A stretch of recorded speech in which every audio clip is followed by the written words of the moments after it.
So we're coming to the end of our show today. It wasn't a bad show, actually. We sold a lot of swords.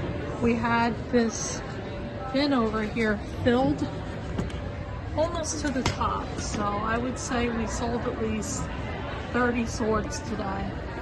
And then our dragons, we probably sold at least 15, 20 dragons too.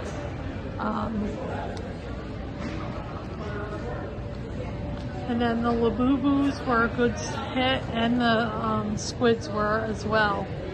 But we're coming to the end of our show. Our print is almost finished.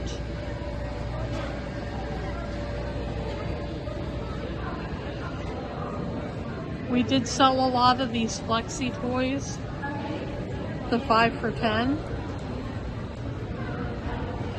But the show is coming to an end today.